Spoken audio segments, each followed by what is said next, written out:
राना मुबशर आपकी खिदमत में हाजिर जी। एक अमरीकी शहरियत रखने वाले रेमोंड डेविस जी, उनके हाथों 2 पाकिस्तानी मारे जाते हैं। क्या वाकया पेश आता है क्या नहीं, काफ़ी यहाँ पे गुफ्तगू हो चुकी है जी, चाहे वो प्रिंट मीडिया हो चाहे इलेक्ट्रॉनिक मीडिया हो, उस पर सब लोग गुफ्तगू कर चुके हैं।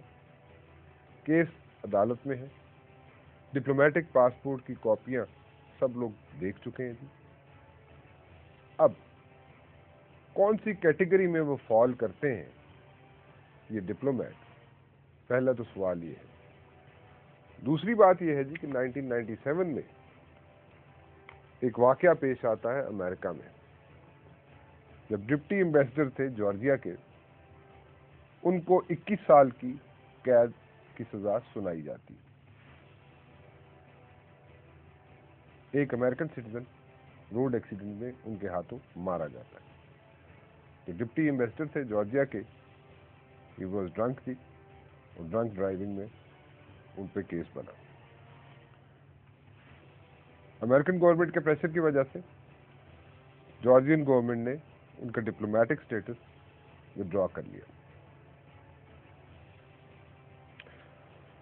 लेकिन यहाँ पे सिचुएशन क्या बनेगी और हकीकत क्या है, जरा आइडेंटिफाई कर लें। वियना कन्वेंशन 1961, डिप्लोमेटिक पासपोर्ट है जी रेमोंड के पास, लेकिन कौन सी कैटेगरी में फॉल करता है, स्टेट डिपार्टमेंट इसके बारे में क्या कहता है। मेरे साथ मौजूद है जी जॉन बेलिंगर, एडवाइजर रह चुके हैं, लीगल एडवाइजर रह चुके हैं स्टेट डिपार्टमेंट के जी, उनसे भी गुफ्तगू कर लेते हैं।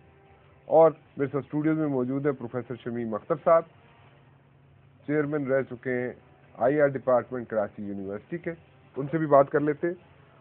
और ज़रा देखते हैं कि वियना कन्वेंशन क्या कहता है, स्टेट डिपार्टमेंट का लीगल एडवाइजर क्या कहते हैं, और प्रोफेसर साहब क्या कहते हैं। Thank you very much for coming in professor साहब। शुक्रिया।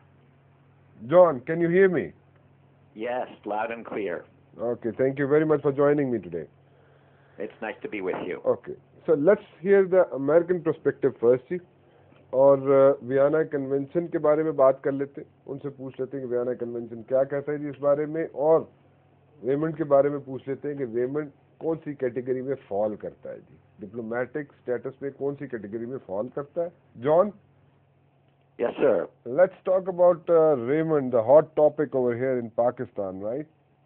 Yes, indeed. We've been following it here as well. Okay. So what are you talking over there? Do you think that he'll get away with all these things? And the first question would be, does we've seen his diplomatic passport.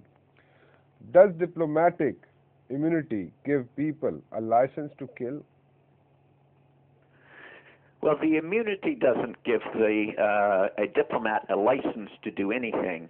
The Vienna Convention on Diplomatic Relations, which Pakistan has been a party to for almost 50 years, since 1962, protects diplomats from any form of arrest or detention and gives them immunity from criminal prosecution.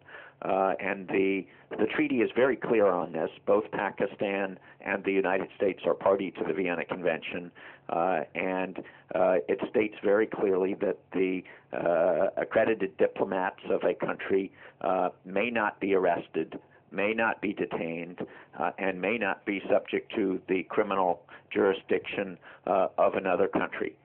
And so in this case, it seems very clear that Mr. Davis has immunity under the Vienna Convention, and that it is a violation of Pakistan's obligations under the Vienna Convention to continue to detain him or subject him to criminal jurisdiction. This is a treaty that Pakistan has been party to and has respected for nearly 50 years. So it's surprising in this case that the Pakistani national government and the Foreign Office have not intervened to make sure that Mr. Davis is released. Okay, so this is the American point of view. We'll have the Pakistan version also. Professor Shamim Akhtar is with us, and do you agree with this one, what John says?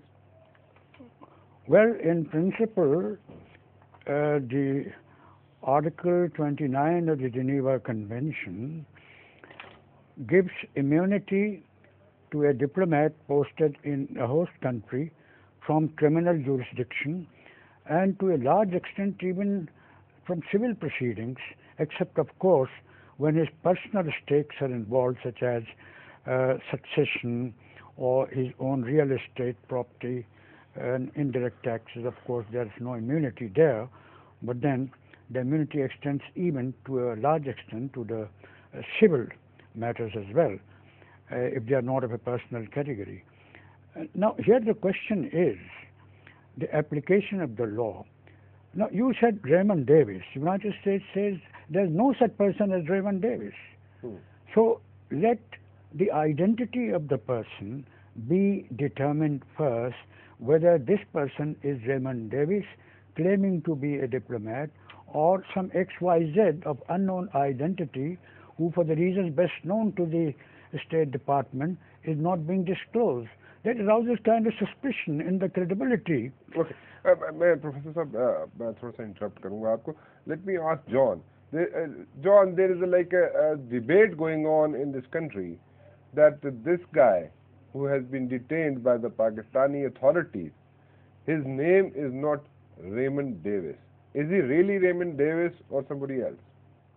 Or is this an alien name? Sure that or is this I'm sure that the U.S. government would not want to stick up for just a random thief or murderer.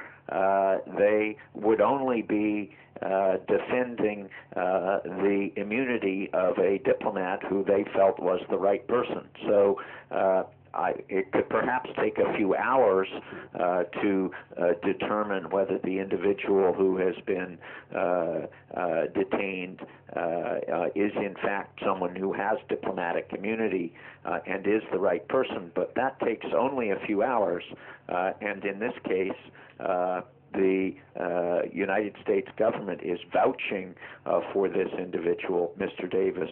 Now, I should say these sorts of things happen in the United States as well.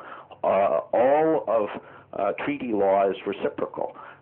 In the United States, where we probably have more diplomats posted than any country in the world, because we have not only the capital of the United States, Washington, but then New York, the site of the United Nations, we have thousands and thousands of diplomats who are posted here, and they quite often will commit various offenses, traffic violations, assaults, and other things, and they may be initially detained by the police for a few hours until they assert their immunity and their identity is confirmed. And the State Department, of which I used to be the legal advisor for the State Department, would then tell the local authorities, you have to release this person. And it's always very unpopular. I can tell you that in the United States, particularly in New York City, where diplomats will commit offenses and then have to be let go, it's very unpopular with the local population, but it's necessary to comply with